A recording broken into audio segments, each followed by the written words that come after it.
I did not come for a crowd. I came for a room. This is not entertainment. This is training. This is not a discussion. This is deployment. If we had said, come to a miracle service, this place would be packed, the parking lot would be chaos, and the selfies would be glorious. But my real love is people like you who believe that this is for you. You didn't come for goosebumps. You came for governance. You didn't come for hype. You came for an assignment. Write this down. We separate from the crowd to confront toleration and begin the leadership journey. Jesus did not trust crowds. The Bible says in John 2:24-25, but Jesus did not commit himself unto them, because he knew all men, for he knew what was in man. Large crowds followed him, but he turned to them and thinned them with demands, not with discounts. Luke 14:25 says, large crowds were traveling with Jesus, and turning to them he said, if anyone comes to me and does not, even his own life, he cannot be my disciple. He trimmed the multitude to find the few who meant it. He wasn't looking for listeners. He was forming leaders. He fed 5,000.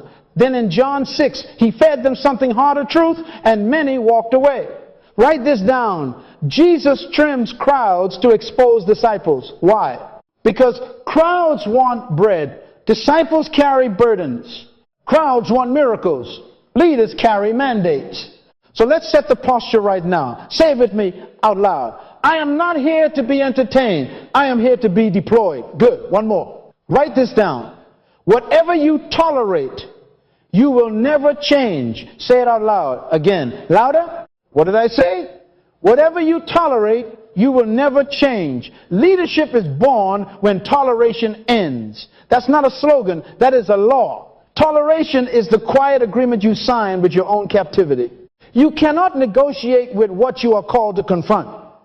You cannot manage what you are mandated to end. Today is not about collecting notes. It is about locating a line. Before you leave this room, you will identify the one thing you will no longer permit in your life: your schedule, your speech, your environment, your organization, your house. And you will choose one public action to prove it. Write this down. A line without an action is a wish. An action without a line is confusion. We will have both before the end. Today you will draft your refusal and you will take your first step. Not next month, today. Some of you have been seduced by the comfort of the crowd. Crowds anesthetize responsibility. You can hide in a crowd and call it fellowship. You can drown conviction with applause and call it worship. But I came to wake up the leader you've been tolerating. Say it with me. I am not an accident. I am an assignment. Genesis 1:26 declares, let us make man in our image, after our likeness, and let them have dominion. That's not for religious people. That's for you. True leadership is self-discovery. And the first discovery is this: you were designed to rule something. Not people, yourself, your gift, your environment, your resources, your time. But you cannot rule what you tolerate. Every movement that mattered began in a room like this. Small, focused, stripped of spectators. God called Abram out from his father's house. He sent Moses into the backside of the desert. He told Gideon, the people are too many, and trimmed an army from 32,000 to 300 so no one could boast. God reduces the number to increase the commitment. Write this down. God trusts the few to transform the many. What he does with you in here will feed those out there, but you must decide to stop being part of the crowd God is trimming. So let me ask you a dangerous question. What have you been tolerating? Be honest. Tolerating procrastination? Tolerating excuses disguised as intercession? James 1:22 says, be doers of the word and not hearers only, deceiving your own selves. You can deceive yourself with good sermons. You can drown obedience in note-taking. That ends today. Say it with me. Today, my toleration ends again. Today, my toleration ends. Leadership is not a title. It is a refusal, voiced and verified by action. I'm not here to impress you. I am here to provoke you. Write this down. Comfort protects captivity. Conviction produces change. A leader is simply someone who finally says no more, and says it so clearly that their world must rearrange.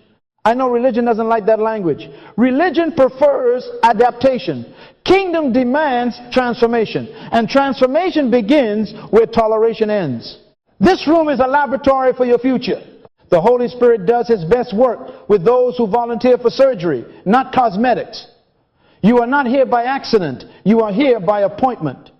Heaven scheduled this because the earth needs what you carry. Say it. The world needs me. Again, the world needs me. Not the comedian version of you. Not the crowd-pleasing edition. The commissioned you. You are not an accident. You are an assignment.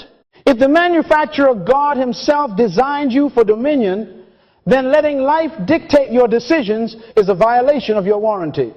Write this down. My design demands my decision. Here is my promise to you. By the time we are done today, you will have language for your line, and you will have a step that scares you into destiny. You will not hide behind prayer requests you refuse to become the answer to. You will not settle for inspirational fumes. You will inhale conviction and exhale commitment.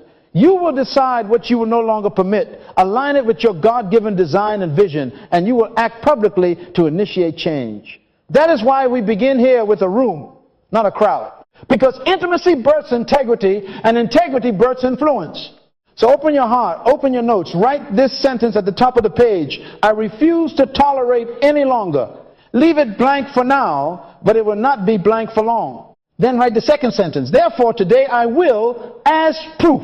We will fill those lines before you walk out. Not because I said so, but because you discovered the leader you've been tolerating. And once you meet that person, the crowd will feel too small, and your excuses will feel too heavy. This is training. This is deployment. This is the room where leaders are born, because this is the room where toleration dies. Say it with me one final time. Leadership is born when toleration ends. Now let's begin. Now that we have cleared the room, let us lay the foundation. Write this down. Leadership does not begin with your desire, it begins with your design. God never starts with your wish list. He starts with His blueprint. Genesis 1:26 is the manufacturer's specification sheet for humanity. Then God said, let us make man in our image, after our likeness, and let them have dominion. Listen carefully. He did not say, let us make man and let them have religion. He did not say, let us make man and let them have sermons. He said, let them have dominion, design before duty, image before influence, likeness before leadership. Write it down. The Holy Spirit preserved a secret in that verse. The text says, let us make man, not male, man as a species. The Hebrew word I want you to note is ish. Ish is the human species, male and female together. And then he says, let them, plural, have dominion. Dominion is not masculinity. Dominion is humanity. So banish the lie that some genders, colors, classes, or passports are authorized to lead while others must follow. The manufacturer spoke over the entire species. Ish. Now say it with me. Everyone in this room was made for leadership. Louder. I was made for leadership. Now, another word. He says, let them have dominion. The Hebrew root is rada. I'm going to shorten it for you. Rad. It means to rule, to govern, to manage, to master, to tread down not people, but creation. God gave you rad, not to dominate your brother, but to cultivate the earth, to bring order out of chaos, to steward resources, systems, ideas, industries. When he said, over the fish, birds, livestock, all the earth, he assigned you a domain, not a person. So if your concept of leadership is controlling people, you have already abandoned the blueprint. Write this down. Dominion is management of an assignment, not manipulation of a person. You are not an accident, you are an assignment. Say it with me. You are not an accident, you are an assignment. One more time until your bones believe it. I am not an accident, I am an assignment. When a manufacturer designs a product, purpose is decided before production begins. The purpose dictates the design. That's why a microwave does not look like a refrigerator. Their purposes are different. Genesis 1:26 reveals your original purpose, dominion. That is why you have the capacity to imagine, to reason, to create, to speak, to discern, to subdue. Your features are features, tools of function. You were engineered for governance. Trapped in your skin is a governor, a manager, a steward, a leader. Hear me. True leadership is self-discovery. Write that down. You will never become a true leader until you are introduced to yourself. Not the self your culture edited, not the self your teacher mislabeled, not the self your failures try to convince you is final. The self God imagined when he said, let us make ish. Religion has trained many to perform for approval. The kingdom invites you to discover design. You have been living by other people's opinions. Tonight, I invite you into the manufacturer's mind. In Psalm 8, the writer cries, what is man that you are mindful of him? You made him a little lower than Elohim and crowned him with glory and honor. You made him ruler over the works of your hands. Do you hear the resonance? Image, crown, ruler. That's blueprint language. That's rad. Let me confront something. Titles intoxicate the insecure. Positions seduce the unintroduced. But a title cannot turn a follower into a leader. You can be called director and still be directionless. You can be named bishop and still be blind. Jesus warned, if the blind lead the blind, both fall into a ditch. Write this down. Personhood is the source. Position is optional. Dominion is your nature. A title is a sticker. Peel the sticker, the product remains. Remove the office, the essence should still function. That is why when some people lose the title, they also lose their identity. They were never leading. They were borrowing meaning. Say it with me. My title is optional. My dominion is original. Listen to the order of the verse again. Let us make man and let them have dominion. Function was assigned before followers existed. God didn't gather a crowd and then say, who wants to lead? He spoke leadership into your DNA at conception. That means leadership is not something you chase, it's something you release. It's not what you get from the outside, it's what you uncover from the inside. Proverbs 23:7 says, as a man thinketh in his heart, so is he. So if you think like a victim, you live beneath your blueprint. If you think like a custodian of culture, you will manage what you should be transforming. Write this down. Your belief about your design determines the ceiling of your destiny. When God stamped his image on you, he did not give you an image problem. He gave you an identity mandate. Image means nature, qualities, character. Likeness means to function like, to operate in the manner of. So you were intended to think like God, create like God, speak like God, steward like God within your assignment. That is why chaos irritates you. It is why injustice provokes you. It is why mediocrity feels like a sin. Your spirit knows the manual. The dirt of your body may be from the ground, but the breath that animates you is from God. The spirit in you recognizes dominion like a magnet recognizes north. Let me give you a picture. A seed does not attend a seminar to become a tree. It only needs the right environment to release what it already is. You are a seed carrying nations, solutions, systems. That's why isolation tonight is good. Seeds must be buried to grow. Write this down. Privacy births identity. In quiet rooms like this, the noise of the crowd dies and the voice of your origin gets loud. And it says, get up. You were made to manage this. Take responsibility. Govern this field. Bring order to this chaos. This is why toleration is so dangerous. It mutes the call of your design. But we will come to that. For now, receive this. Your nature is dominion. Stop allowing people to rename you after their disappointments. Stop answering to labels your failure gave you. When Adam named the creatures, he exercised dominion. When you accept God's name for you, you reclaim dominion. Say this with me. Image, likeness, dominion. Again, image, likeness, dominion. And now speak this decree. I am God's idea. I am engineered for governance. I accept my assignment. Some of you are waiting for permission to be what you already are. You're asking for a certificate to be human. You don't need a committee to validate your image. Write this down. Affirmation is nice, Authorization is original. God offered you. That is your authorization.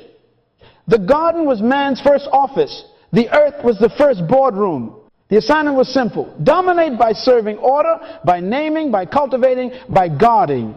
That is leadership. It's not a microphone. It's management. It's not applause. It's accountability for a domain. I rebuke the slow poison of inferiority. I cancel the ancient lie that told you, stay small, stay silent, stay safe. Safety has never produced a leader. Design has. You are not safe for pretending to be less than you are. You are most protected when you are aligned with purpose. The manufacturer warranties what he made for what he made it to do. He is obligated to sustain what he designed. That's why Jesus could sleep in a storm. He was in assignment. That's why David could face Goliath. He was in assignment. That's why Esther could risk a throne. She was in assignment. Image, likeness, dominion. You are next. So here's your homework. Tonight, before you sleep, stand in front of a mirror and introduce yourself to yourself. Say, hello, image of God. Hello, likeness of God. Hello, governor of this domain. I am not an accident. I am an assignment.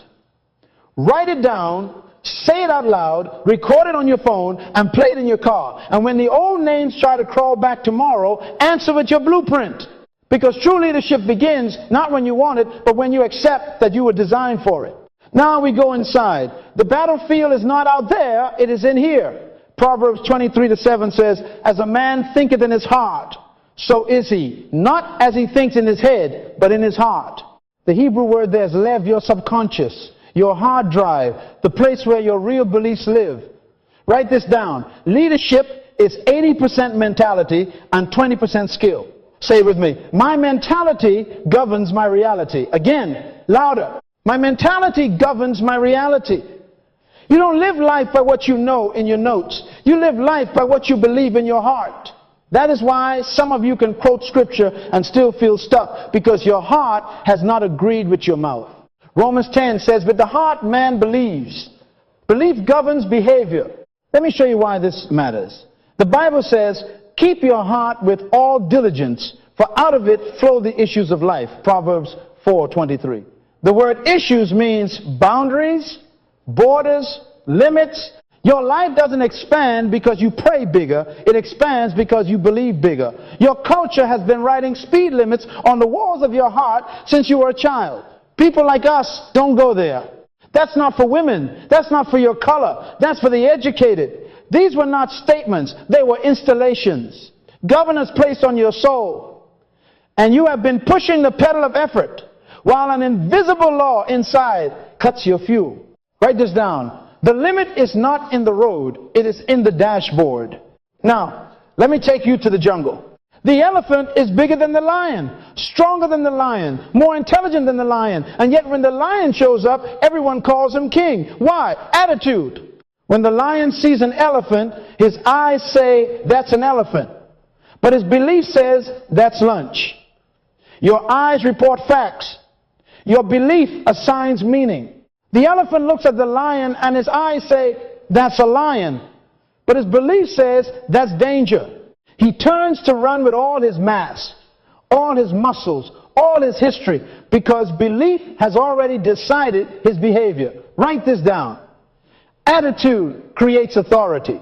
Authority is an internal conviction that interprets reality to your advantage. Proverbs 28:1 says, the righteous are bold as a lion. God did not say the talented are bold, the resourced are bold, the titled are bold.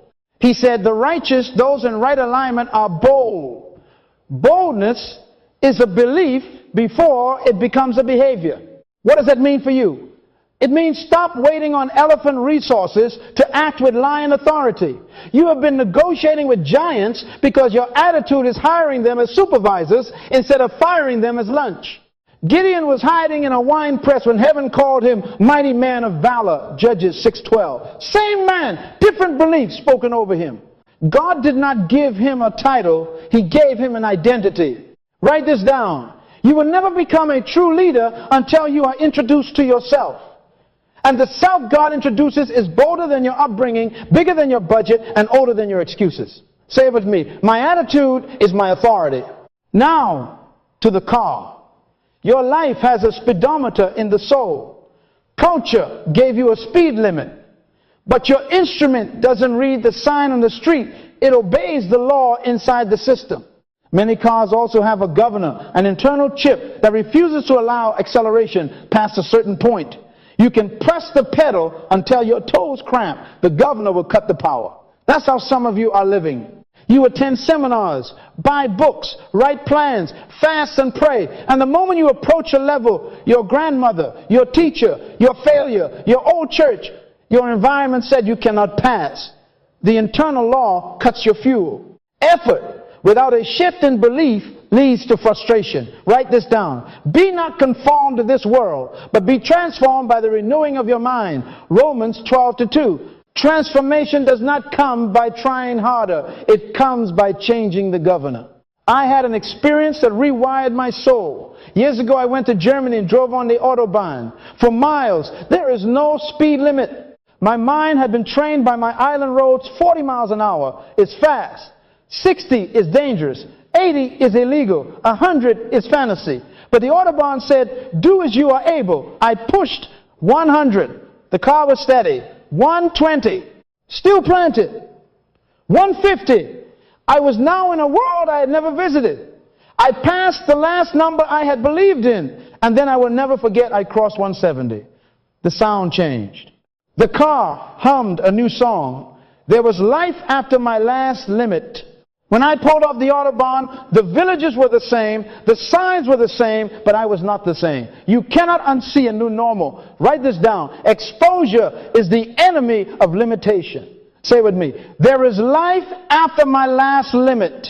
Some of you need a spiritual Autobahn. Jesus walking on water did not change water. It changed Peter's belief about himself. When Peter said, Lord, if it is you, bid me come. And Jesus said, come. Matthew 14:28-29. The word come removed a governor. Peter walked where his brain said men sink.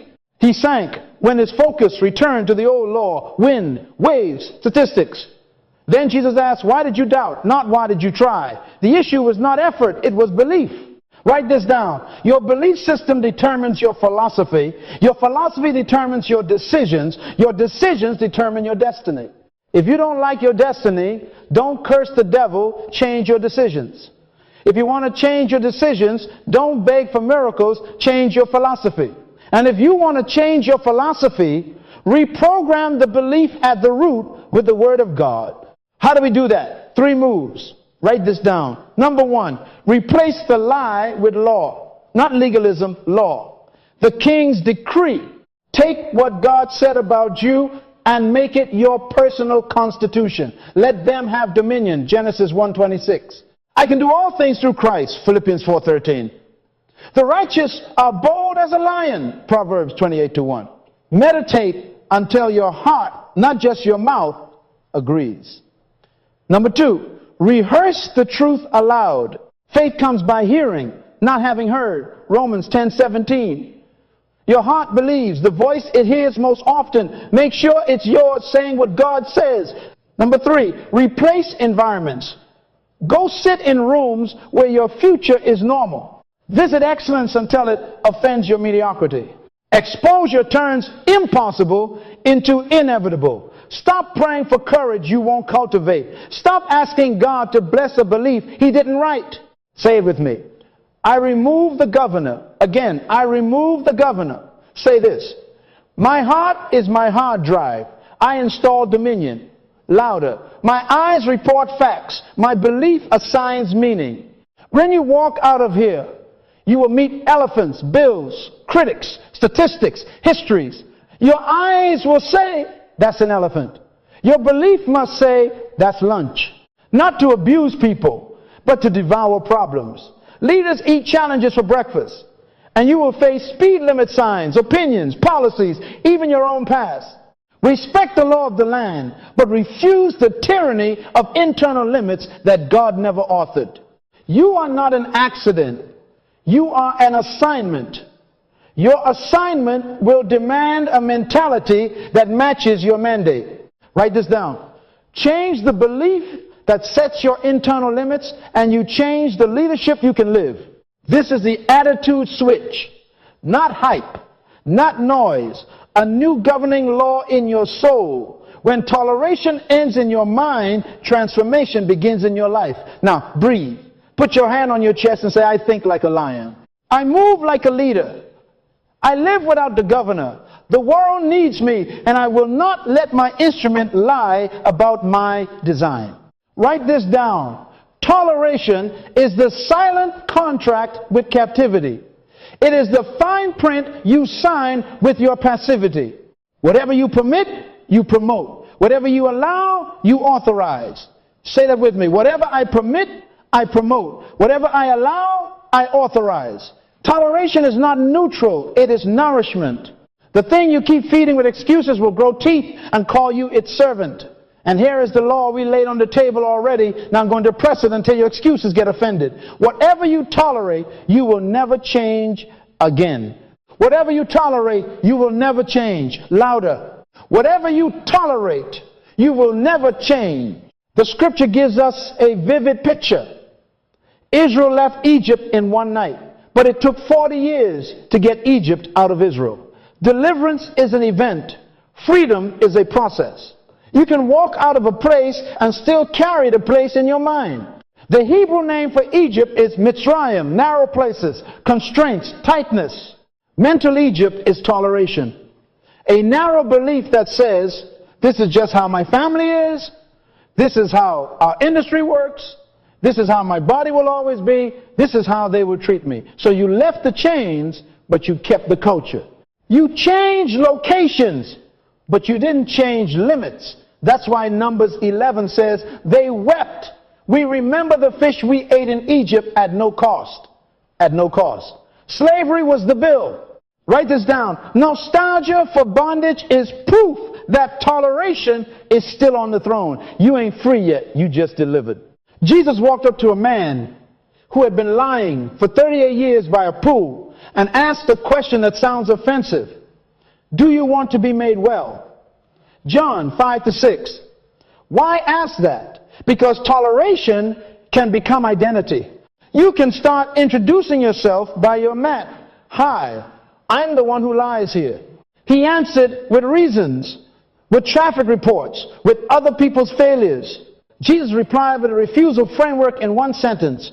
Rise, take up your bed and walk. Stand up mindset. Pick up what carried you boundary. Start moving behavior. Write this down. Excuses are sophisticated permission slips for bondage. Tear them up. Let's inventory the prisons we've been renting. Some of you are tolerating disrespect in your house, sarcasm as normal, dishonor as culture. Stop subsidizing rebellion with silence. Some are tolerating addiction, dressed as managing stress, a nightly dependence that fogs the gift God gave you. Cut the supply to the habit you refuse to name. Some are tolerating mediocre standards on your team, lateness, baptized as flexible, sloppy work, praise as creative. Excellence is not arrogance. It is alignment with your image and likeness. Some are tolerating delayed vision, permanent research, endless planning, calendars that bow to fear. Analysis has become anesthesia. Some are tolerating injustice in your neighborhood, complaining about the system while ignoring the school board meeting. Write this down. The prisons you live in are often the ones you furnish. Your calendar is a carpenter. Your conversations are contractors. Your tolerations are the payment plan. Hear it again until your bones resist it. Whatever you tolerate, you will never change. This is not motivational decoration. It is kingdom legislation. James 4-7 says, submit yourselves therefore to God. Resist the devil and he will flee from you. Resistance is refusal in action. You cannot resist what you still tolerate. Submission sets your authority. Refusal enforces it. Until you end toleration, you cannot begin transformation. Say it with me. Until I end toleration, I cannot begin transformation. Some of you are spiritualizing your signatures. You sign the contract with your schedule and then ask God to nullify it with a miracle. God is merciful, but he is not irresponsible. Galatians 6-7 reminds us, do not be deceived. God is not mocked. For whatever a man sows, that he will also reap. Toleration is seed. Excuses are fertilizer. Regret is the harvest. But I came to bring you a new season. Decide today to sow refusal and reap reform. Write this down. A standard is a sword. Every time you raise your standard, you cut a cord. Let me give you a picture.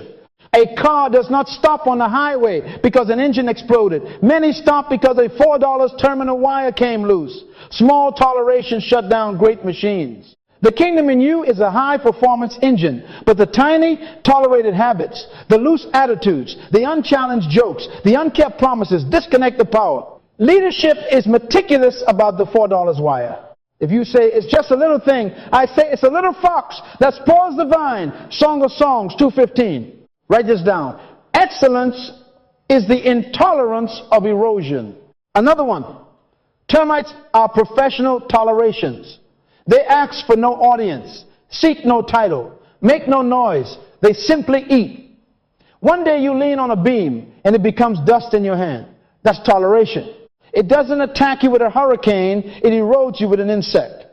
That is why leaders build boundaries like levees. They pre-decide. They say, in this house, this is how we speak. In this company, this is how we deliver. In this body, this is how we treat it. In this soul, this is what we allow. Joshua 24:15 gives the language. Choose you this day whom you will serve. As for me and my house, we will serve the Lord. Choice is the end of toleration. Service is the proof of choice. I can hear the pushback. Doc, be reasonable. Reasonable never changed the world. Conviction did. Doc, people won't like it. They don't have to like it to respect it. Doc, I don't want to be legalistic. Standards are not legalism. They are love for your assignment. Jesus turned tables. He didn't tolerate a market in a place of mandate. He called it my Father's house and enforced the identity with action. John 2:16. Write this down. Love contends for purpose. It refuses what violates design. Now let me weaponize your mouth. Say it with me. Leadership is born when toleration ends.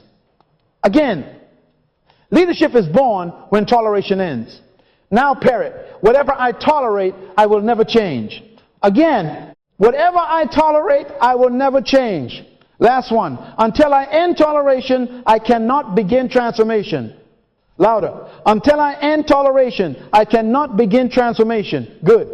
Your mouth is the steering wheel of your mind. Words turn the wheel.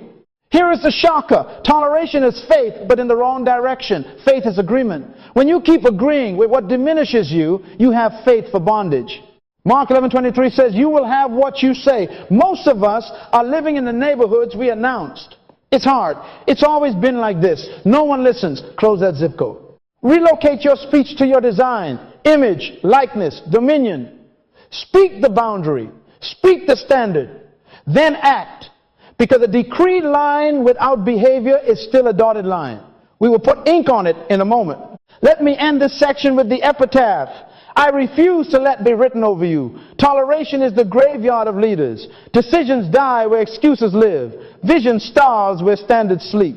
Potential rots where boundaries are optional, not after tonight. Stand in your soul right now and draw the line. Whisper it if you must. Shout it if you can. My toleration ends here. My Egypt ends here. I revoke authorization. I cancel the contract.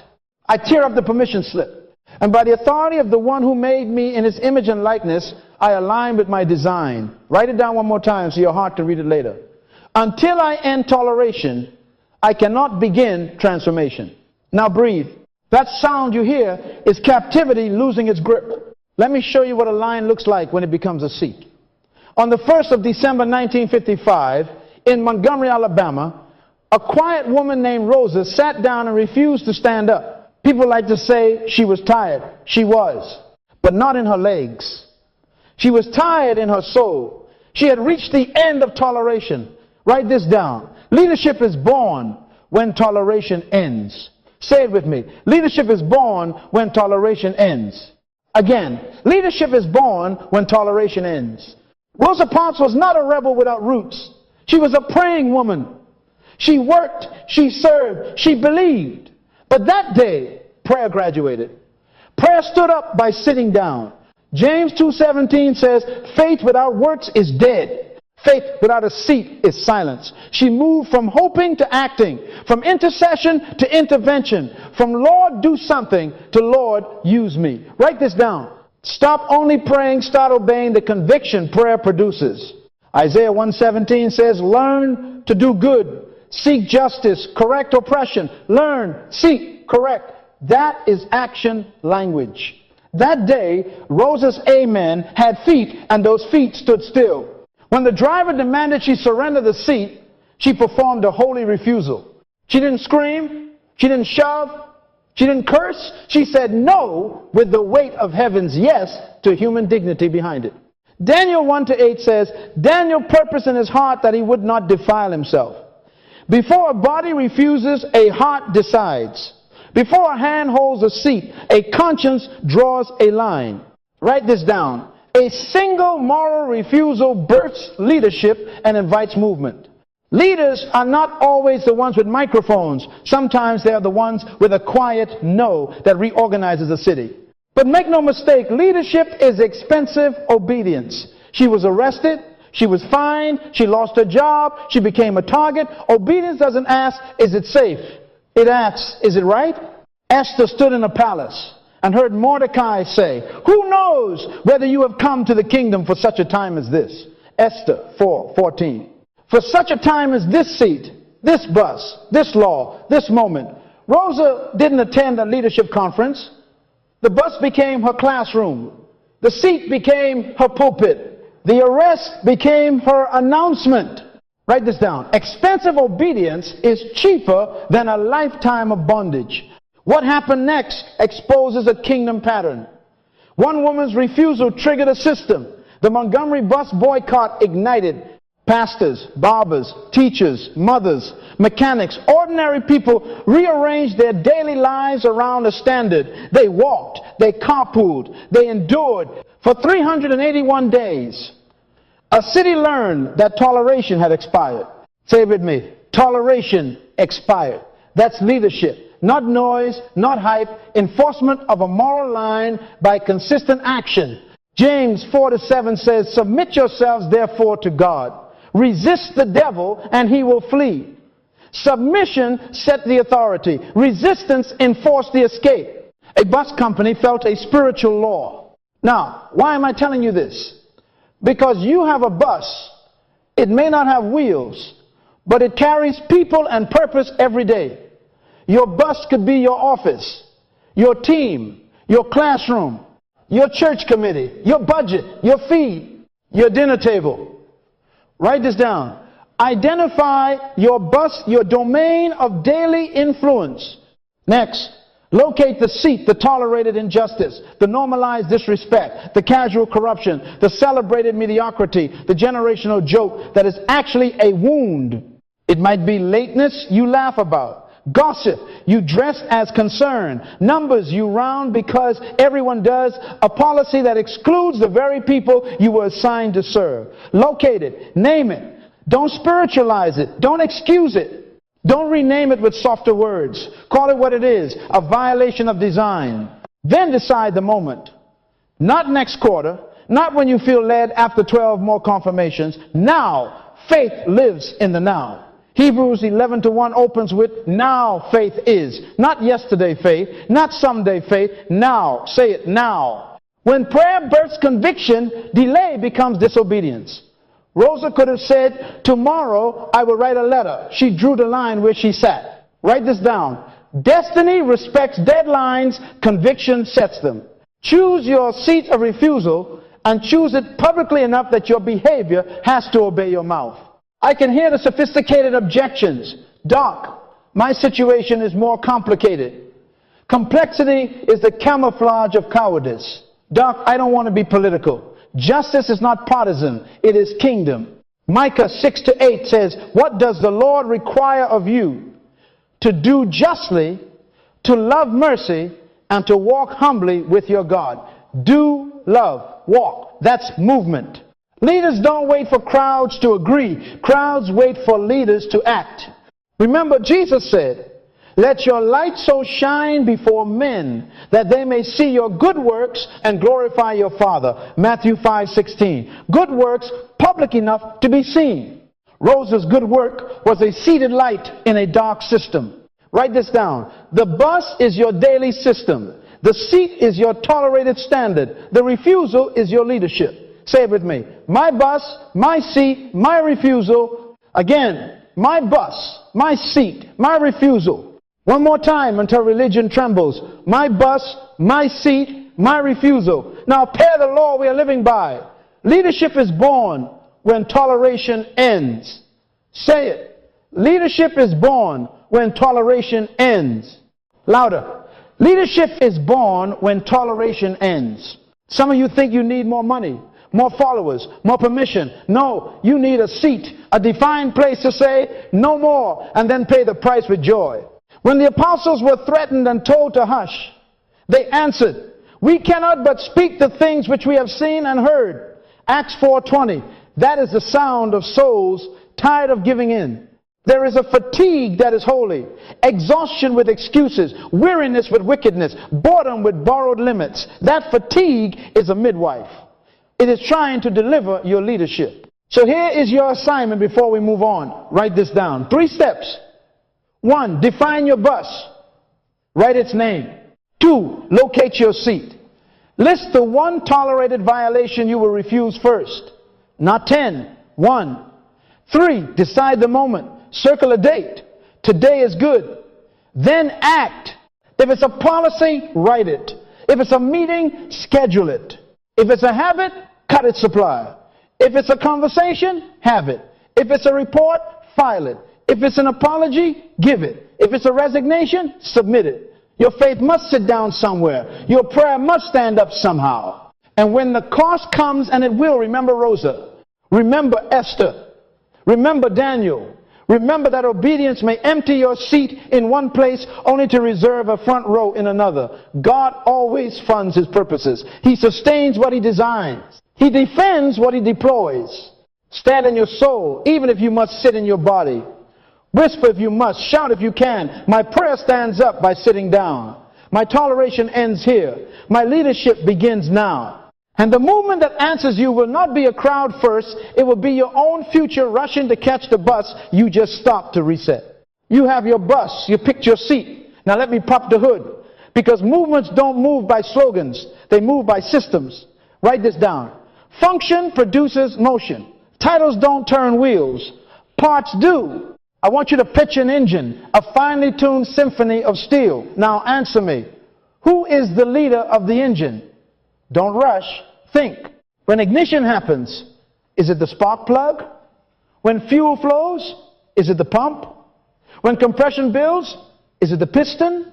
When heat rises, is it the thermostat? Who's the leader of the engine? Say it with me. No one and everyone. That is distributed leadership. Each part leads in its function. Each part takes responsibility for its assignment. No applause, no spotlight, just function. Write this down. Leadership is not rank. Leadership is responsibility to your function and your fruit. Jesus did not say, by their titles you shall know them. He said, by their fruits you shall know them. Matthew 7:16. Fruit is outcome. Fruit is evidence. Fruit is a smell of value. If you sit at the head of the table and nothing improves, you are decorated, not leading. If you sweep the floor and the atmosphere shifts from chaos to clarity, you are leading without a badge. Say it with me. I am measured by fruit, not a title. Let me press the metaphor until pride gets nervous. A $60,000 car can become a $0 sculpture because a $4 terminal wire shook loose. Importance is contextual. Write this down. Small parts control large consequences. You call it only a wire. The engine calls it lifeline. You call it only the receptionist. The business calls it access. You call it only the janitor. The vision calls it atmosphere. You call it only the intern. The future calls it pipeline.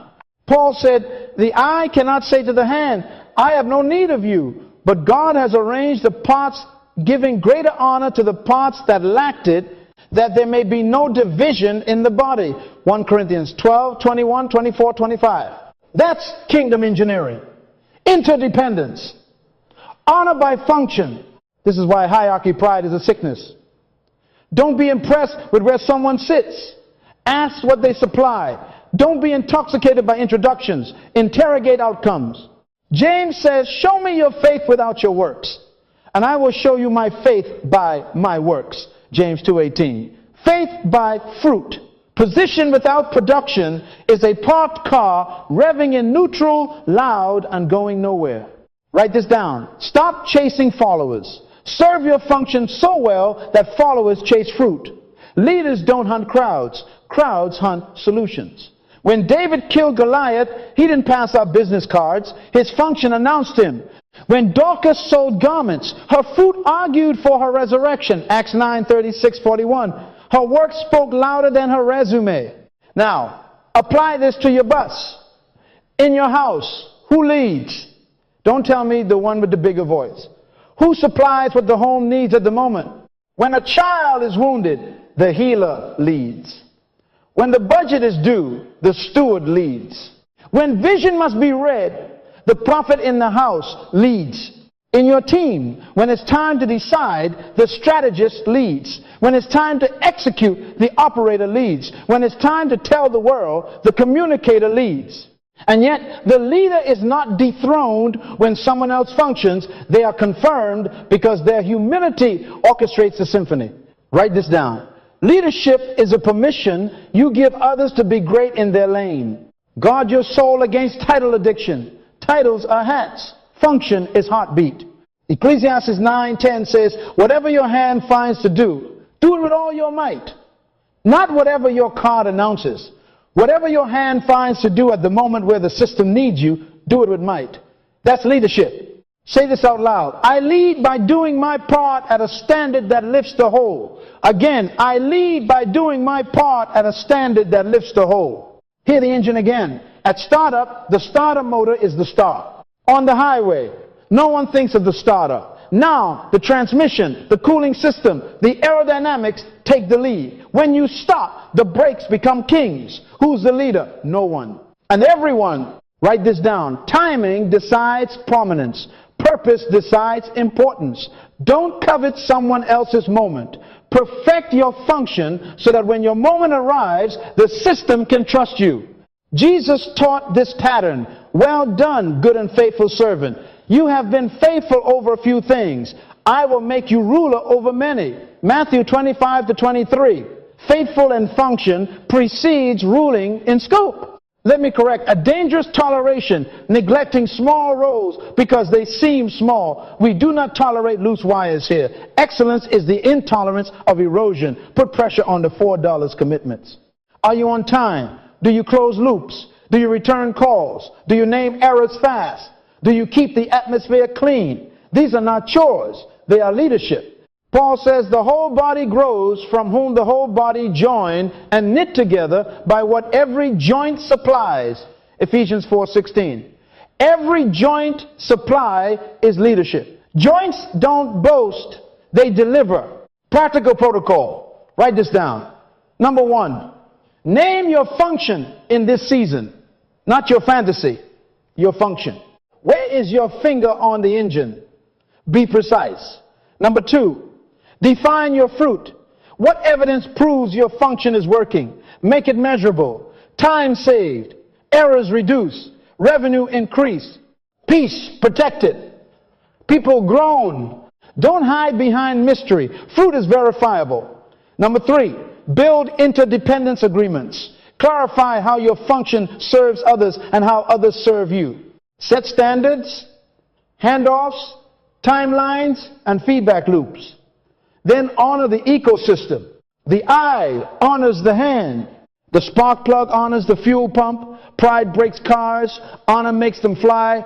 And let me pastor your ambition. There's nothing wrong with promotion. There is everything wrong with premature elevation. If the blind lead the blind, both fall. Matthew 15:14. If the unfunctioned lead the unfruitful, both stall. Say this with me. I refuse promotion without production. Again, I refuse promotion without production. Your goal is not to get to the head of the table. Your goal is to make the table feed nations. Joseph's coat didn't feed Egypt, his function did. Nehemiah's title didn't build walls, his function did. The boy's nameless lunch didn't need a stage. His function fed 5,000. This is holy defiance against the idol of title. We will not bow. We will not tolerate cultures that worship chairs and ignore chains that hold the engine. We answer critics with fruit. We answer insecurity with standards. We answer hierarchy with honor. Say it with me. Who is the leader? No one and everyone. Louder. No one and everyone. Now seal it. I will lead by excelling in my function. My significance is measured by my fruit. One more time so your heart can hear your mouth. I will lead by excelling in my function. My significance is measured by my fruit. When you walk back to your bus tomorrow, don't look for a throne. Look for a wire. Tighten it. Don't look for applause. Look for friction. Remove it. Don't look for followers. Look for service. Deliver it. And when someone asks you, who's in charge around here? Smile and say, purpose. And the part that's serving it best right now. Then go back to your station and make the whole system move. Now that you have drawn your line and chosen your seat, we must talk about how you are going to power that seat every day. Write this down. Your job is what they pay you to do. Your work is what you were born to do. Say it with me. My job is what they pay me to do. My work is what I was born to do. Again, my job is what they pay me to do. My work is what I was born to do. Genesis 1:26 did not say, let us make man in our image and let them get a job. It said, let them have dominion. Dominion is not employment, it is deployment. Employment is when someone else uses you for their vision. Deployment is when you are sent by purpose to serve humanity with your gift. Write this down. Exit employment dependence by deploying your gift in service to others. I am not attacking jobs. Jobs are honorable. They can be a training ground and a seed account. But hear me, never confuse your paycheck with your purpose. The danger is this. You can retire from a job, but you can never retire from your work. Jeremiah said, his word was in my heart like a burning fire shut up in my bones. Jeremiah 20:9. That is work. Paul made tents to fund his travel, but his work was to preach Christ among the Gentiles. Jesus learned carpentry in Joseph's house, but his work was to redeem the world. Write this down. Don't idolize your employment.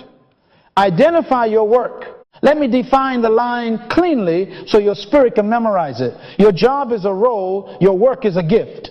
Your job is seasonal. Your work is eternal. Your job is someone's assignment to you. Your work is God's assignment through you. Your job is their request. Your work is your response to design. If they fire you, your gift goes with you. Say it with me. If they fire me, my gift goes with me. Again, if they fire me, my gift goes with me. Romans 11:29 says, the gifts and the calling of God are without repentance, irrevocable. Your employer didn't give you that gift, and they cannot take it. Stop threatening your future with the fear of a pink slip. Write this down. I am not my job, I am my work. How do I know my work? Listen to your fruit. Matthew 7:16 says, by their fruit you shall know them, not by their title, not by their business card. Fruit is consistent value produced from a seed. So here are discovery cues. Write them down. What do people consistently seek from you without you advertising? Not once, but repeatedly. What can you not stop doing with excellence, even when you are tired, even when no one is watching? What problem do you recognize first when you walk into a room and your hands itch to fix it? What would you do for free if money was solved? And strangely, people already thank you for it. What do you learn about effortlessly and teach passionately, and those who hear you change? What do you finish and then feel energy, not fatigue? Your gift leaves a trail of gratitude. Proverbs 18:16 declares, a man's gift makes room for him and brings him before great men. Your resume may open a door. Your gift keeps you in the room. Write this down. True leadership begins when your discovered gift serves humanity. The Greek word for gift is charis grace. 1 Peter 4:10 says, as each has received a gift, Use it to serve one another as good stewards of God's very grace. Did you hear it? Each has received, not some, each. Steward it, deploy it, serve it. Leadership is service based on a discovered gift, not control based on a borrowed title. Leaders don't seek followers. Followers are attracted to fruit.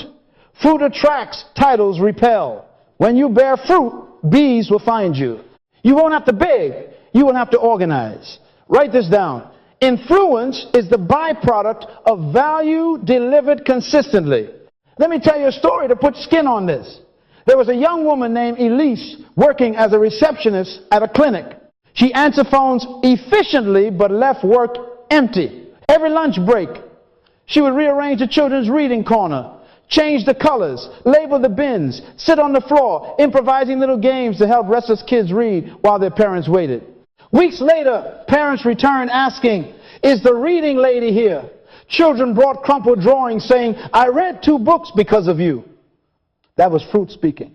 Her supervisor noticed the lobby was calmer when Elise was on shift, and the clinic's online reviews mentioned the learning corner more than the doctor's. One Saturday, instead of napping, Elise printed a 1-page flyer.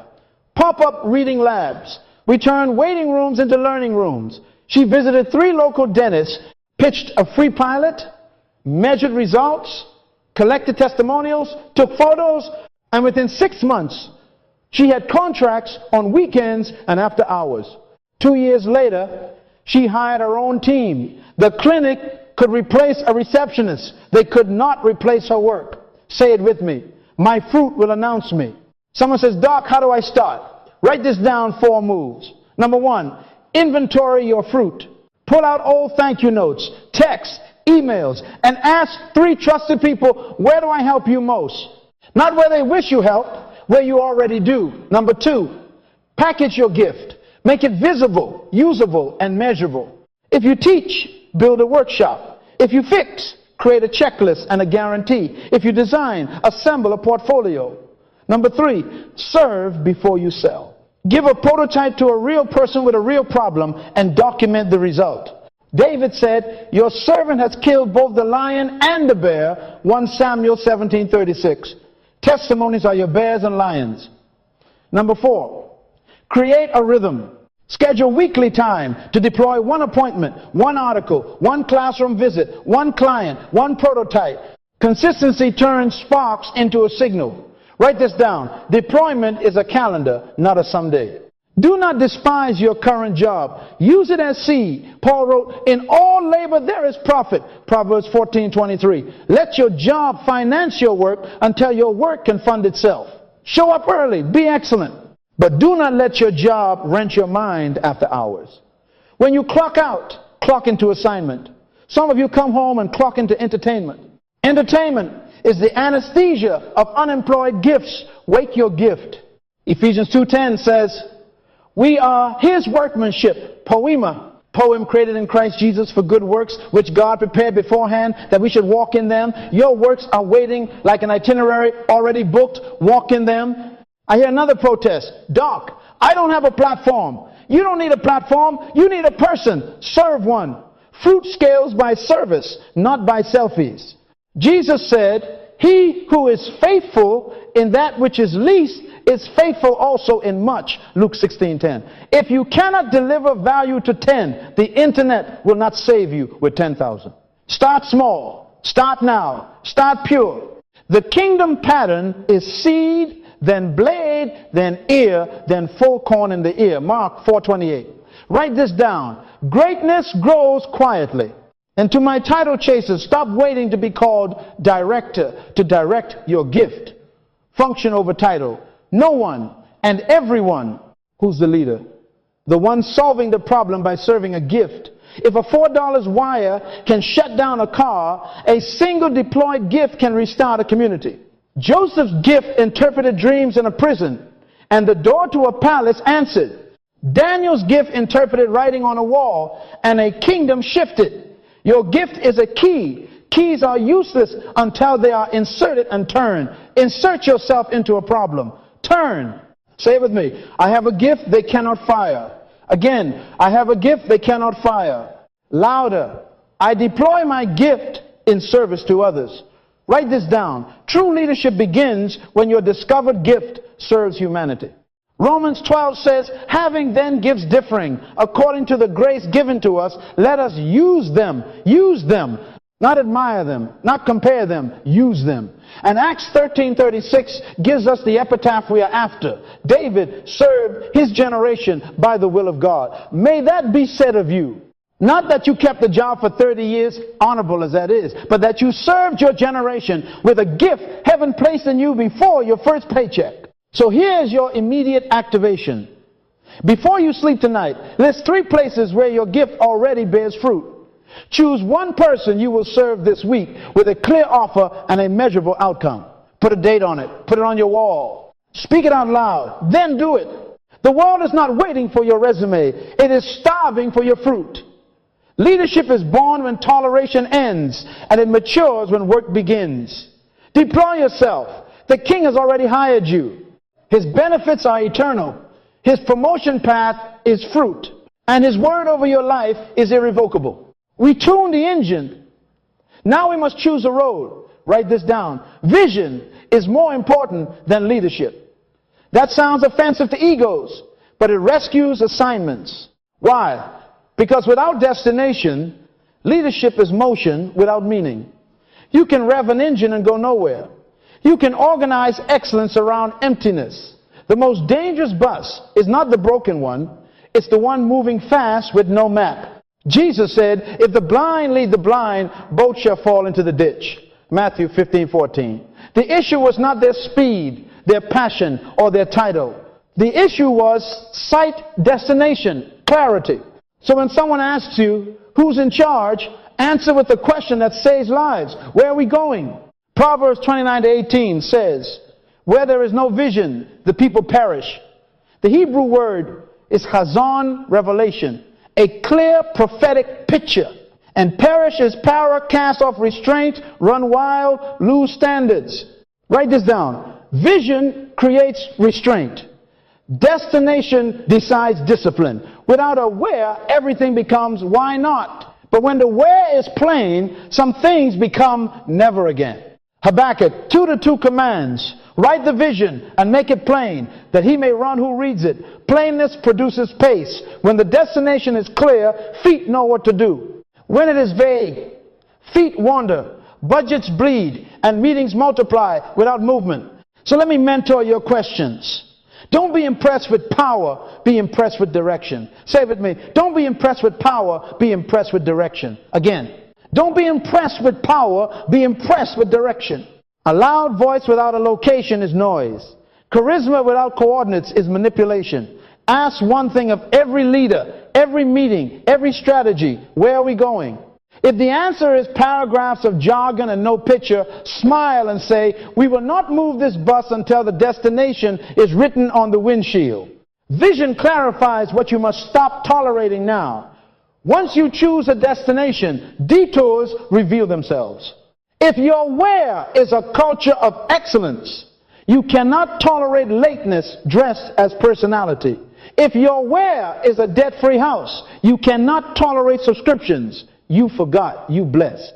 If your where is a trustworthy brand, you cannot tolerate creative lies in the metrics. If your where is a healed marriage, you cannot tolerate sarcasm as a sport. Write this down. A clear where writes your won't. Vision is a boundary maker. The moment you say we are going there, you also say we are not going here, here, or here. That is leadership born by intolerance of detour. Let me give you a simple protocol. Craft your one sentence where. One sentence. If you need a page, you don't have a vision, you have a fog.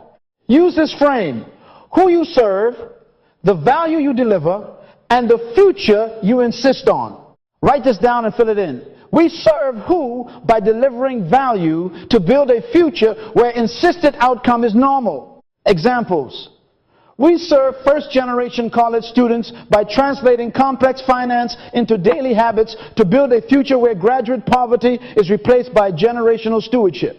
We serve diabetic patients by simplifying nutrition and movement to build a future where families inherit recipes for health, not prescriptions for disease.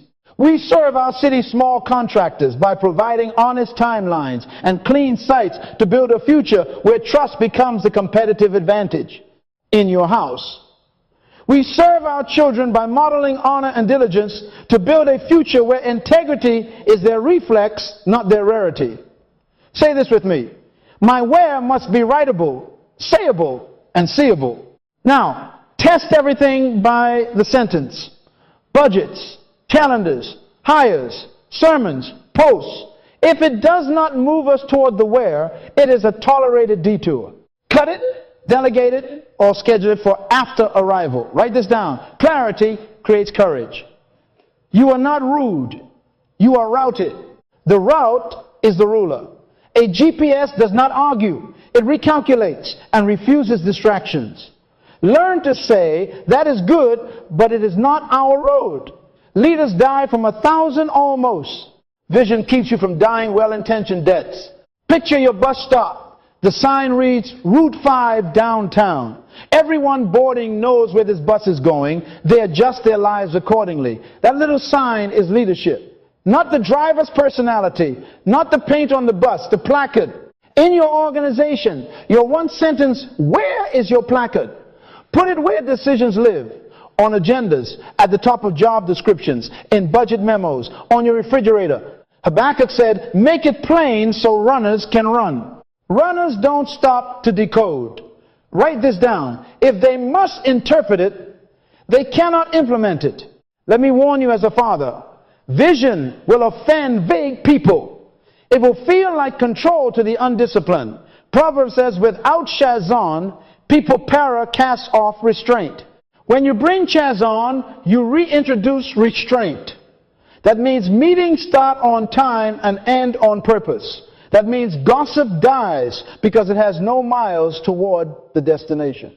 That means opportunities that glitter get a dignified no, because gold that takes you off the road is dirt in disguise. Say it with me. My destination protects me from distraction. I will make this practical. This week, write your one sentence and schedule one alignment meeting. Put the sentence at the top and ask 3 questions. What must we stop now? What must we start now? What must we standardize now? Do not leave the room without dates, owners, and measures. Remember, vision is more important than leadership, because vision manufactures the right leadership. It tells the engine when to roar, when to idle, when to brake.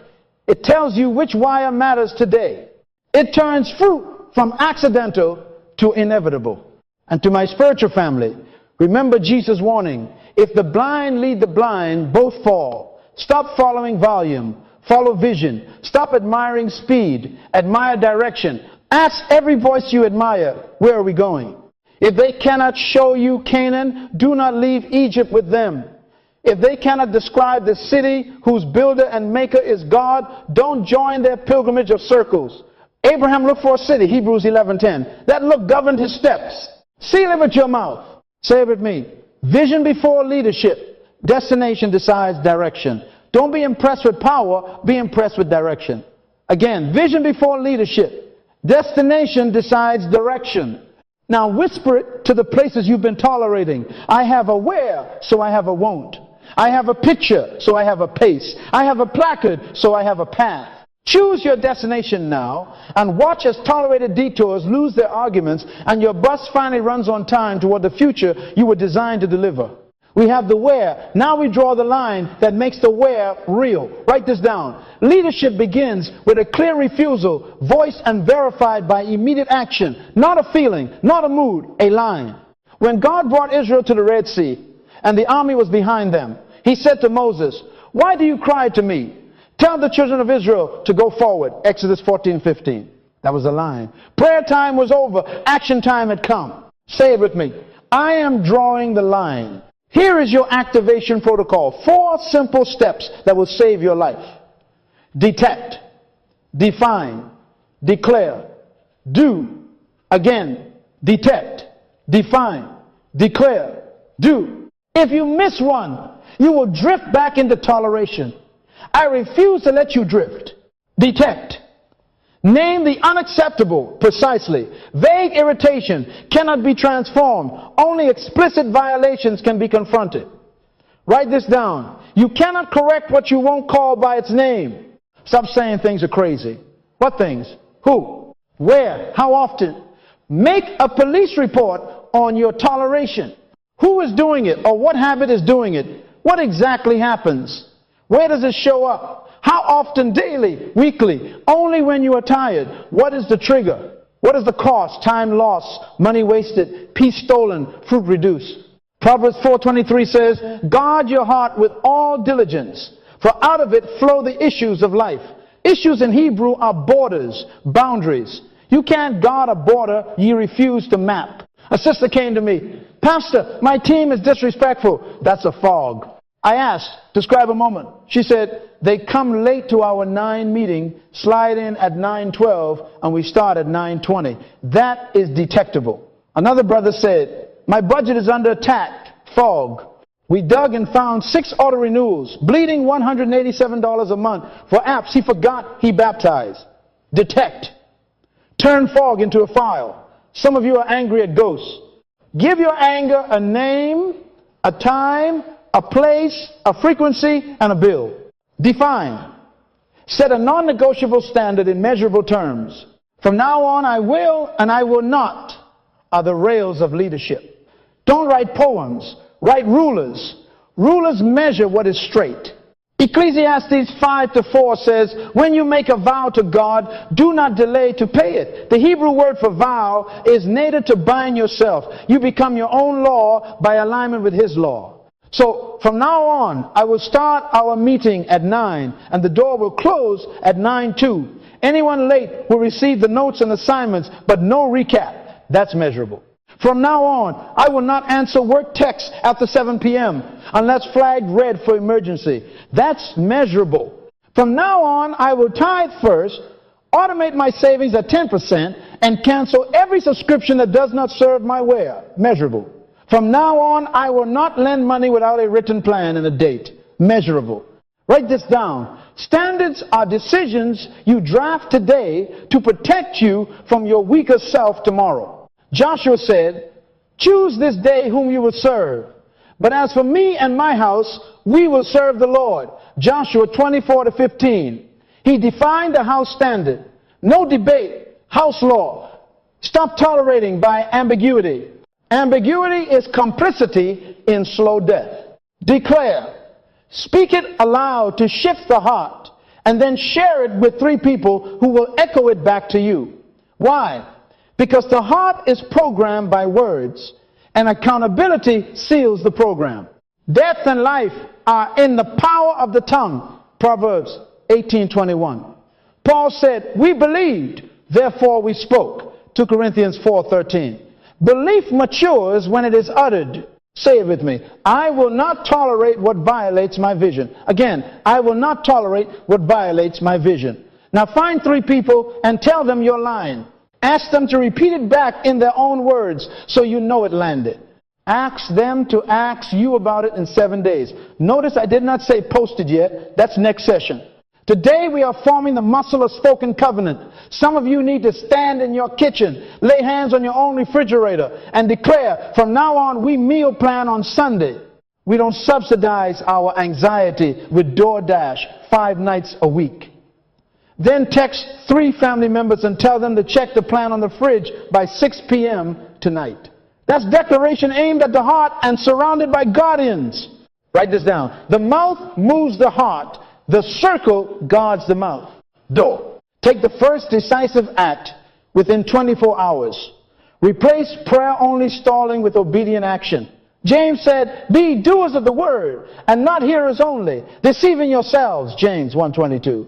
Self-deception loves meetings and hates movement.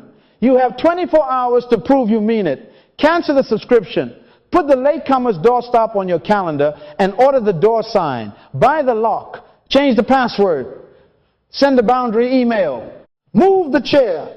Return the key. Create the auto transfer. Delete the number that resets your consecration to 0. If you do not act in 24 hours, your toleration will negotiate an extension and invoice you for interest.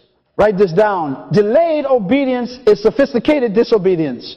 Israel didn't cross the sea by holding more prayer meetings about water. They stepped. Rosa Parks didn't file a motivational memo. She sat down. Daniel purposed in his heart not to defile himself, Daniel 1-8, and then requested a different menu action in 24 hours. Let me give you a fictional case so you can see the whole protocol breathe. Marcus manages a 10-person team. His where is a culture of excellence that delivers projects on time without burnout. Detect. He writes 5 team members arrive 12 minutes late to our 9 stand-up 4 days a week. We start at 9:10, 9:15, waste 50 minutes weekly, and push stress onto afternoons.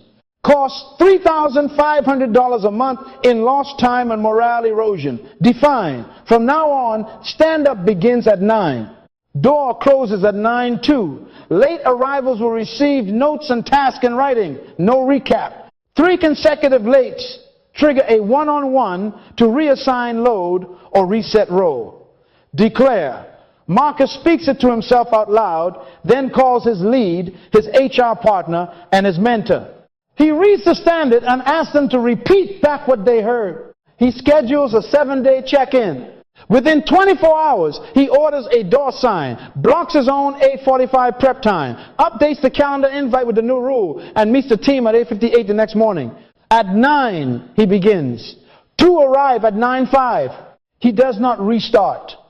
He sends them the notes and assignments at 9:30 with a warm reminder of the line. Within a week, start times normalized to 9. Momentum births courage. By week 2, he tackles scope creep with the same framework. Now your soul will whisper, but what if it costs me? Good. Let's do a risk readout. Write this down. Wise leaders count the cost of action and the cost of toleration and choose the cheaper cross. Jesus said, which of you, desiring to build a tower, does not first sit down and count the cost? Luke 14:28. Cost of action. Discomfort. Confrontation. A few raised eyebrows. Maybe losing a client who demanded your soul at a discount. A friend who liked the old you. A team member who can't submit to standards. Cost of toleration. Chronic stress. Mediocre fruit, stolen time from your children, confused culture, rising cynicism, ulcers, a reputation for flattery without follow-through, and, worst of all, the slow death of the leader trapped inside you. Action may cost you a moment. Toleration will invoice you for years. Inaction is the most expensive choice. Say it with me. Inaction is the most expensive choice. Again, inaction is the most expensive choice. Write this down. Decisions birth momentum. Momentum makes courage cheaper. The first no will make your hand shake. The 10th no will make your hand steady. Momentum is a currency. When David faced Goliath, he didn't negotiate tolerance. He ran toward him, but before that he had momentum. Lion, then bear, then giant. 1 Samuel 17, 34, 36. Each decision discounted the next fear.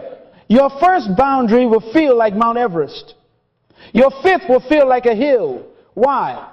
Momentum paid the courage bill. I know some of you were trained to pray instead of act. Don't mishear me. I am a man of prayer. But prayer without obedience is religious anesthesia. Moses prayed. God said, move. The widow cried. Elisha said, borrow vessels and pour 2 kings. 4, Jesus at Cana asked for water in jars. Not more lament about the wine. John, write this down. Stop asking God to do what he already asked you to do. You are asking for harvest while tolerating the famine of indecision. Decide, decree, do, then watch heaven meet you at movement. So here is your 4-hour assignment. Number 1, detect, write a 1-sentence police report on 1 tolerated violation right now. Name the who, what, where, how often, and the cost. Number 2, define, write 2 sentences. From now on, I will and I will not make them measurable. Number 3, declare, say them out loud 3 times. Then tell 3 people and ask them to repeat back what they heard. Schedule a 7-day check. Number 4, do take 1 decisive action before this time tomorrow. Not 5. 1, cancel it, order it, send it, move it, start it. Say it with me. Leadership is born when toleration ends. Again, leadership is born when toleration ends. Now, seal it in your own words. I end toleration today. I draw the line. I act within 24 hours. Heaven is watching. My future is waiting. Decisions birth momentum. Momentum makes courage cheaper. Step over the line and meet the leader you've been tolerating. We have written the vision on the windshield. Now we must bolt it to the frame. Write this down. Public commitment transforms private conviction into accountable leadership. Psalm 107:2 says, let the redeemed of the Lord say so. Not think so, say so. Leaders speak. Leaders set standards with their mouths and then make their hands prove it. Leadership is born when toleration ends, and the end of toleration must be announced. So here is our covenant architecture. Say it with me. Speak it, post it, prove it. A covenant is not a vibe, it is a vow. It is not emotion, it is architecture, beams and bolts for your future. Nehemiah didn't just feel sorrow about broken walls.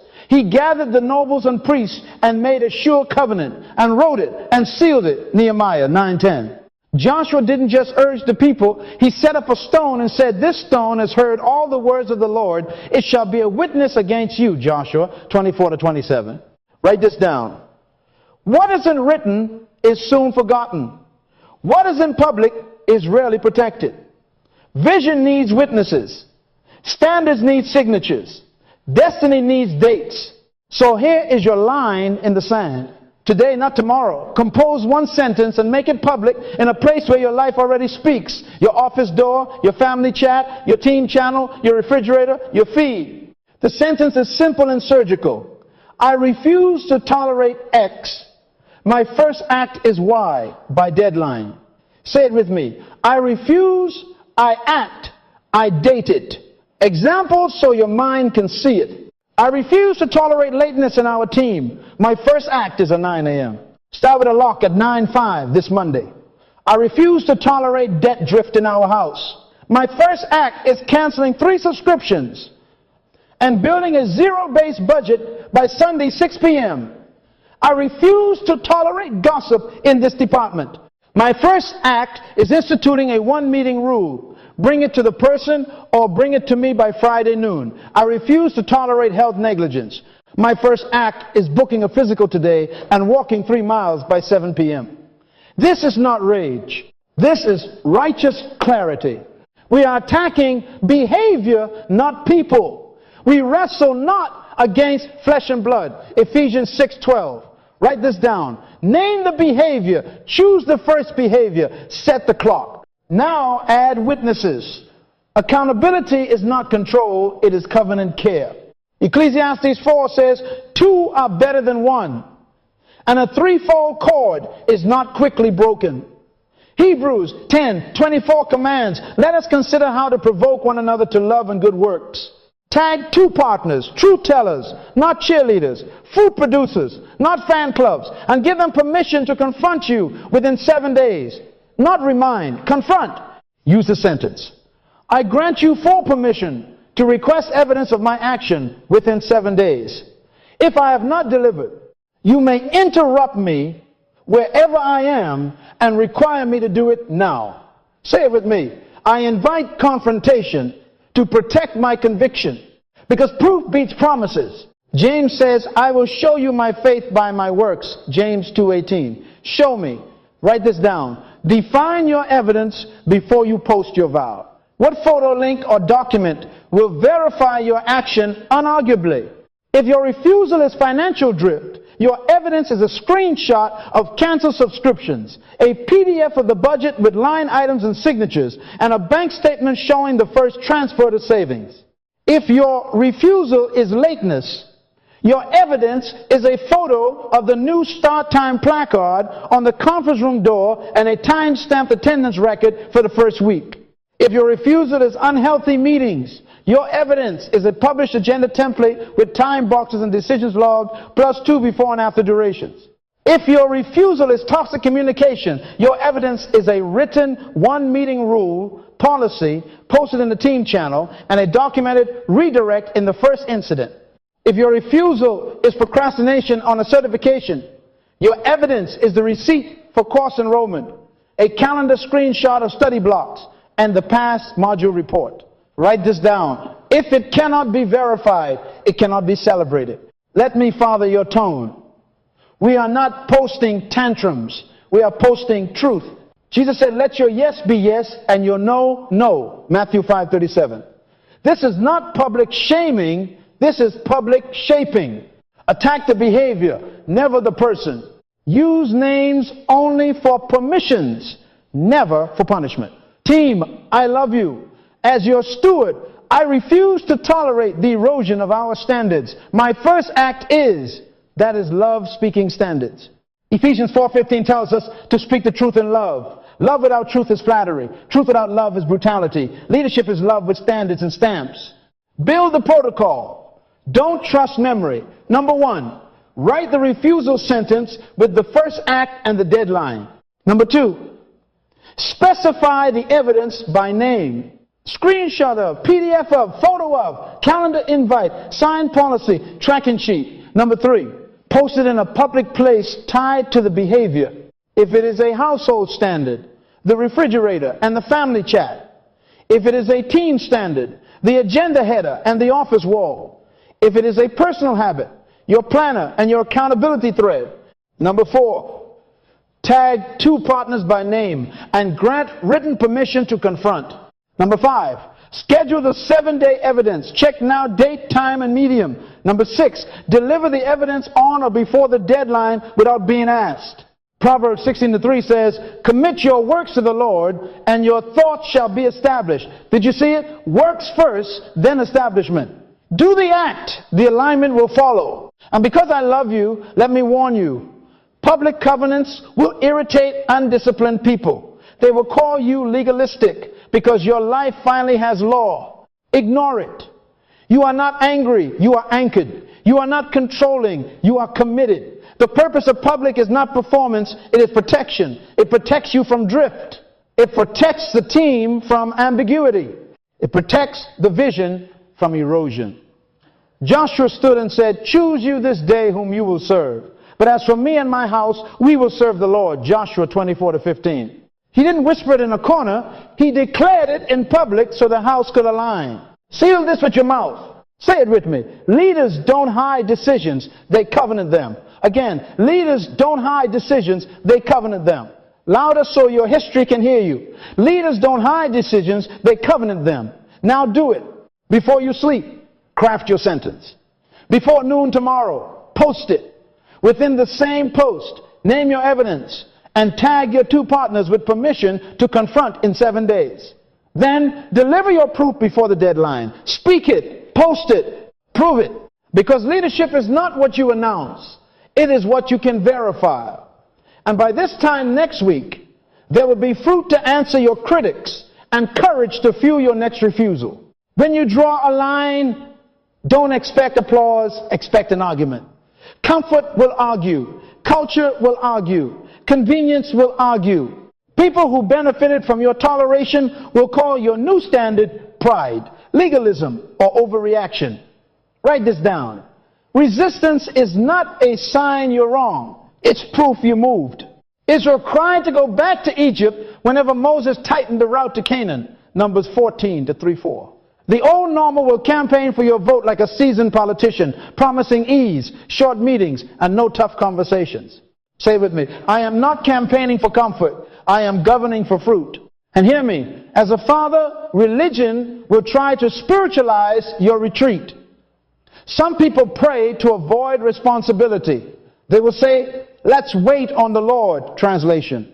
Let's keep tolerating. They will tell you, be humble, translation, make room again for dysfunction. Write this down. Prayer is not a substitute for policy. It is power for policy. James says, faith without works is dead. James 2:17. Jesus asked, why do you call me Lord, Lord, and not do what I say? Luke 6:46. Don't hide indecision in a worship song. Sing, then set the standard.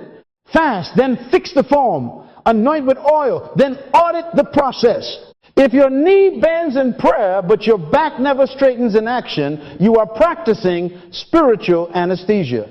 God told Joshua after Ai, get up, Israel has sinned, Joshua 7:10-11. In other words, investigate, correct, enforce.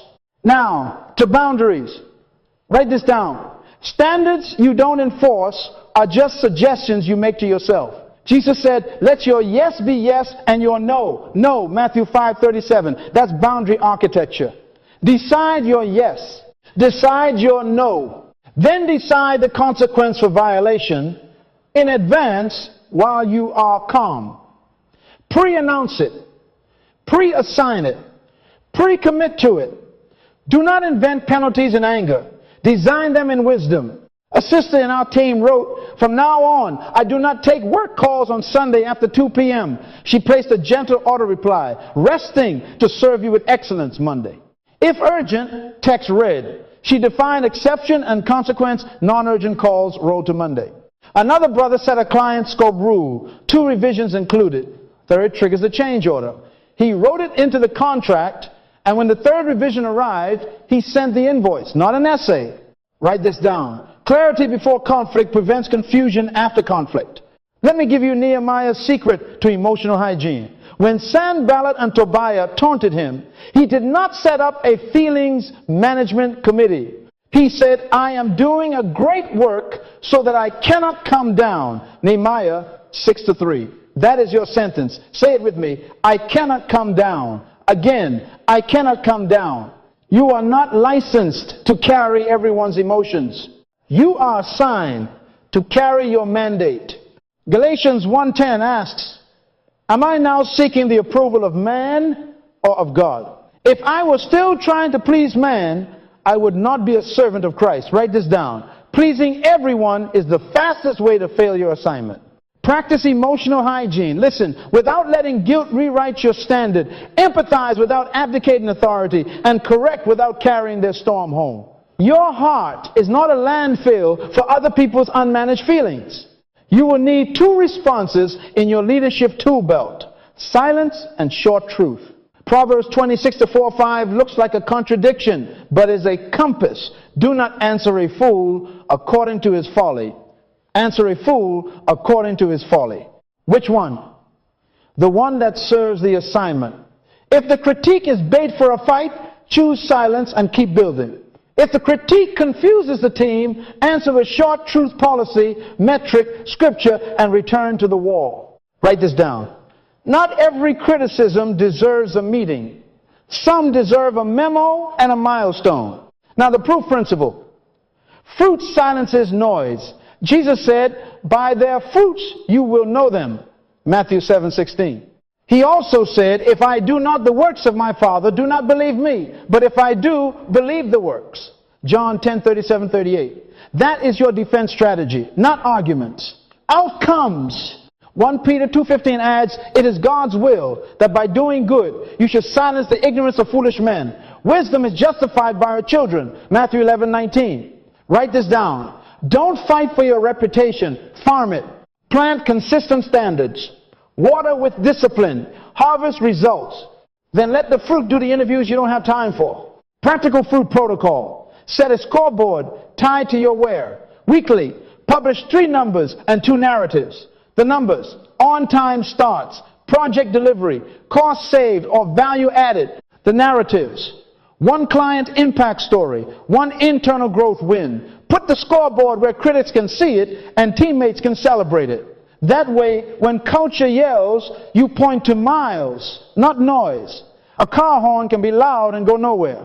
The odometer is quiet and unforgiving. It only honors movement. Say it with me. I answer with miles, not noise. Expect religious resistance to the scoreboard. They will say, this is not spiritual, this is secular, KPI stuff.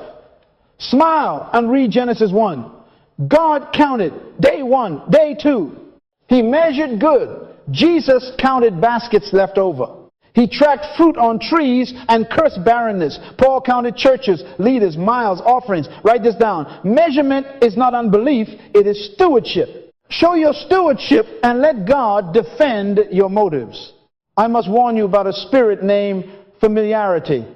When you enforce standards, familiarity will whisper from friends and cousins, you've changed.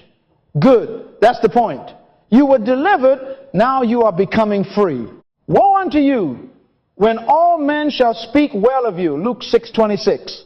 If everyone is comfortable, your standard is probably dead. Leaders are thermostats, not thermometers. You set the climate, you don't report the weather. When Aunt May arrives unannounced on Sunday during your Sabbath block, hug her, point to the sign on the fridge that says family rest 6 p.m. and say, we'll host you at 6:15. She may pout. You do not rewire your destiny for a pout. Boundary, consequence, love intact. Let me close this segment with a fictional snapshot. A young pastor named Elena decided her yes and no. Yes to equipping, no to endless counseling that replaced obedience. She set a boundary, 3 sessions, then a plan. She pre-announced it. The religion police called her cruel. She smiled, kept teaching, and launched a midweek skills class. In 6 months, baptisms doubled, marriages reported measurable peace, and giving stabilized with less pressure. The critics are quieter now, not because she won the debate, but because families are eating fruit. Write this down. Outcomes answer opposition. Say it with me. I enforce boundaries with grace and steel. I do not manage everyone's feelings. I manage my assignment. My yes is yes. My no is no. I answer critics with fruit. Again, I answer critics with fruit. Leadership is born when toleration ends. It matures when you outlast resistance and make results inevitable. Keep your hands on the wall, your eyes on the scoreboard, your knees in prayer, and your feet in motion. The noise will fade. The fruit will remain. We have spoken, posted, and prepared proof. Now we must keep it alive. Write this down. Discipline is the immune system of leadership.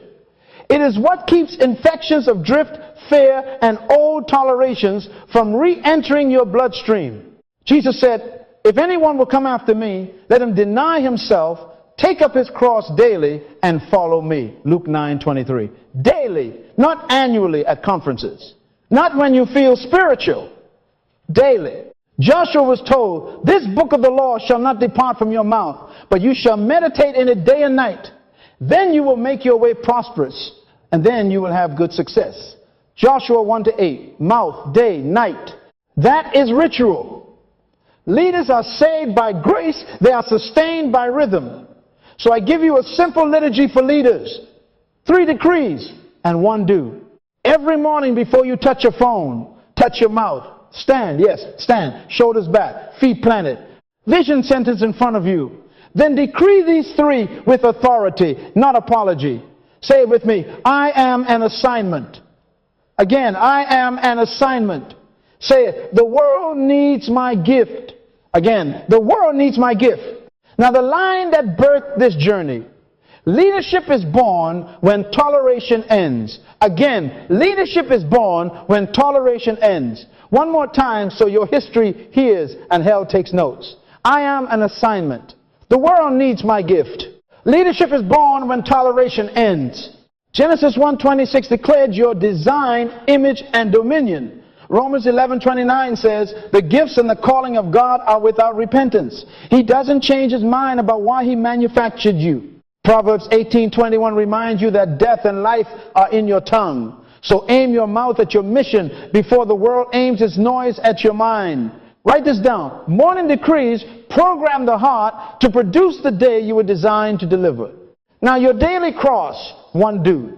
1 act, small but non-negotiable, that enforces your new standard or advances your vision. Not 10, 1. The lion does not eat every animal in the jungle before noon. It selects one and moves with certainty. Your 1 do might be, lock the meeting room at 9:02 and start on time. Call the top client you have been avoiding and reset expectations. Book the health appointment and walk 1 mile before breakfast. Cancel the subscription and transfer $25 to savings. Publish the agenda template and lead your first timed meeting. Write 300 words toward the book that carries your gift. Send the boundary email. Prepare Sunday's meal plan. Record and post one value video for your audience by 11 a.m. Write this down. Small is not safe. Small is strategic. Zechariah 4:10 says, do not despise the day of small beginnings. Why? Because small beginnings become big standards. The one-do must be scheduled, visible, and measurable. Block it on the calendar. Set the alarm. Put the evidence you promised in yesterday's covenant as a deliverable for today's one-do. James said, be doers of the word and not hearers only. James 1:22. Do it before noon. Why? Because mornings rob excuses of oxygen. By lunch, demons of distraction are awake and negotiating discounts on your destiny. Build a simple scoreboard. What you measure, you multiply. Proverbs 27:23 says, be diligent to know the state of your flocks and attend to your herds. Your herds are your habits. 3 lines are enough. Line 1, tolerations eliminated. How many ghost leaks have you plugged? Name them. Late starts, vague emails, unpriced favors, junk snacks, gossip loops. Line 2, standards kept. How many times did you keep the time, the budget, the boundary you defined? Count it. Standards kept are bricks laid. Line 3, value delivered. How many people did your gift serve today? Calls returned, modules taught, problems solved, posts that delivered honest value, moments with your children that built identity. Every evening, add the day's numbers. Every 7 days, review the week. Which tolerations died? Which tried to resurrect? Which standard held under pressure? Which needs reinforcement? Where did you deliver undeniable fruit? Write this down. Fruit is the only argument critics cannot outtalk. Now, your evening audit. Do not end the day with your scroll. End it with your soul. Ephesians 5:20 says, give thanks always for all things. Lamentations 3 announces, his mercies are new every morning. Gratitude is the factory reset of the leader's heart. 3 moves. Number 1, gratitude. Name 3 evidences of grace today your one-do completed. A standard kept under pressure. A person served by your gift. Speak them out loud. Thank God by name. Number 2, review. Did you do the one-do? If not, do it now. Leaders don't carry today's obedience into tomorrow's backlog. If it was impossible, learn and reschedule with consequences so your heart knows you mean it. Number 3, reset. Choose tomorrow's one-do in writing, tie it to your vision sentence, and pre-decide the next refusal. Pre-decide means you set the trap before the fox comes. If tomorrow you face the 3 p.m. sugar ambush, lay out almonds tonight. If tomorrow a chronic interrupter wants to steal your 9, send a boundary email now. Psalm 4:4 says, meditate within your heart on your bed and be still. Let the last conversation be between your future and your Father. Then sleep like a steward who has set the angels to work. Let me make this breath for you with a story. Ava, a creative director, made a public covenant. I refuse to tolerate scope creep. My first act is a signed brief before any design starts by Monday. Then she installed this ritual. Morning decrees every day for 30 days. 1, due before noon. Day 1, publish the brief template. Day 2, train the team. Day 3, require a signature from the first client. Day 4, post a time-boxed agenda. Day 5, cancel a favor masquerading as friendship. Scoreboard, she tracked. Tolerations, eliminated. 12 inches the first 2 weeks. Standards, kept 24 to 28 meetings started on time by week 4. Value delivered. 9 clients received projects on or before deadline with documented outcomes. Evening audit gratitude with a daughter at dinner. Reset one-do. Pre-decided a new refusal each Sunday evening. What happened? Complaints decreased. Profit margins rose.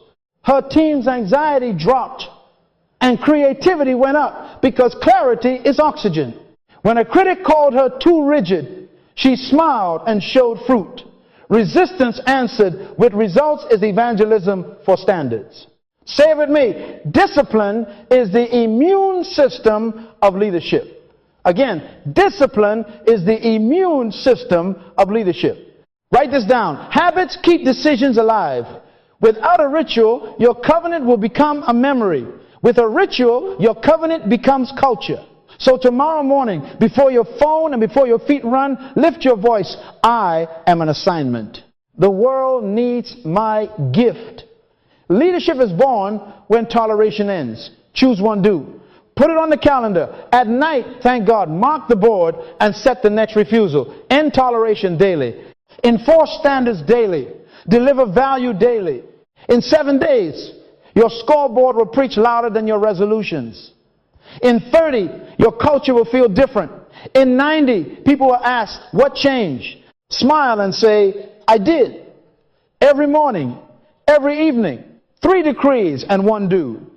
And the one who began a good work in you will perform it as you perform the next small act that honors your design and advances your vision. This is the moment we came for. Not the crowd, the room. The remnant that refuses to be entertained and demands to be equipped. We began by separating from the noise to confront what we've been allowing. Let us make man in our image, after our likeness, and let them have dominion, Genesis 1:26.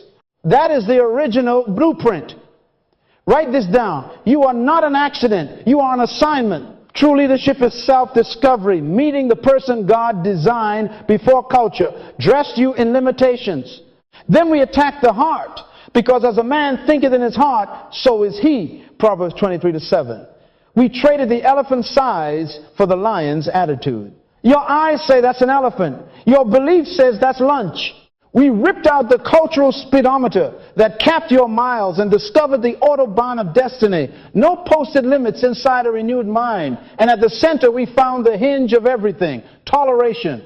Whatever you tolerate, you will never change. Say it with me. Leadership is born when toleration ends. We met Rosa Parks again, not as a headline, but as a herald. 1 seat, 1 refusal, 1 woman folding prayer into posture and turning a bus into a pulpit. Write this down. Prayer that never becomes posture will never become policy. Then we walked into the engine room of distributed leadership and asked, who's a leader? No one and everyone. A $4 wire can shut the car down. Function defines significance. Titles are for business cards. Fruit is for history. We separated job from work because the world has lied to you.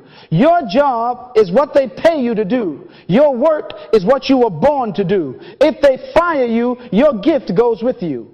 Do not retire your gift because a company retired your position. Paul told Timothy, stir up the gift of God which is in you. 2 Timothy 1-6. Stir it, serve it, deploy it. You don't need permission to be who you were sent to be. Then we set priorities straight. Vision before leadership, because destination decides direction. Write the vision and make it plain. Habakkuk 2:2. Vision is more important than leadership. Without a destination, you will lead everyone to nowhere faster. With a destination, tolerated detours expose themselves. We drew a line, detect, define, declare, do. Moses cried. God said, why do you cry to me? Tell the children of Israel to go forward. Exodus 14:15. Go forward. You took the first 2 4-hour action and proved to your own soul that you mean it. We built the public covenant. Speak it, post it, prove it, because silent convictions evaporate in hot rooms. Nehemiah wrote it, sealed it, posted witnesses, and built walls with deadlines. Then we prepared for resistance, religious and otherwise. Answer critics with fruit. By their fruits you will know them. Matthew 7:16. Publish your scoreboard on time starts. Delivered projects. Money stewarded. People served. And let outcomes do interviews for your reputation. Finally, we set the daily ritual. 3 decrees and 1 do. Decree your identity, your standard, your destination. Then do 1 decisive thing that reinforces the line. Every day, small hinges swing big doors. Now, I want you to hear me as I commission you. You were crafted for this hour, for we are His workmanship, created in Christ Jesus unto good works, which God prepared beforehand that we should walk in them. Ephesians 2:10. Good works are waiting, not to be admired, but to be walked in. No more waiting to be hired to do your work. Deploy yourself. Say it with me. I end toleration today. I deploy my gift. The world needs me. Again, let your history hear you. I end toleration today. I deploy my gift. The world needs me. Rosa Parks found a seat. You will find your station. Take your seat in your sector.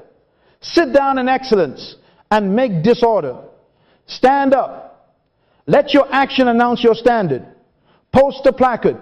Send a policy. Open the doors. Move the chair. Audit the account. Start the class. Record the lesson. File the form. Book the appointment. Make your faith measurable. James says, be doers of the word and not hearers only. James 1:22.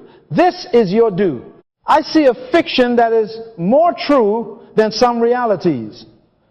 A young designer named Caleb turned his garage into a Saturday clinic for students who couldn't afford software schools, no budget. Just a table, a whiteboard, and a refusal. He posted a covenant. I refuse creative poverty in this zip code. My first act is free skill labs every Saturday, 9/12. He trained 10, then 20.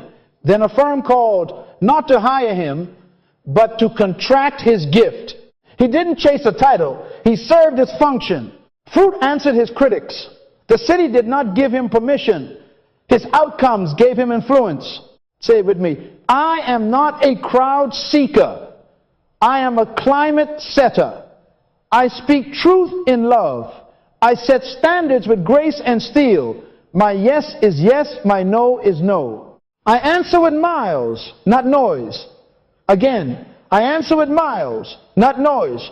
Joshua heard God say, be strong and courageous, for the Lord your God is with you wherever you go. Joshua 1-9. Courage is a decision disguised as a feeling.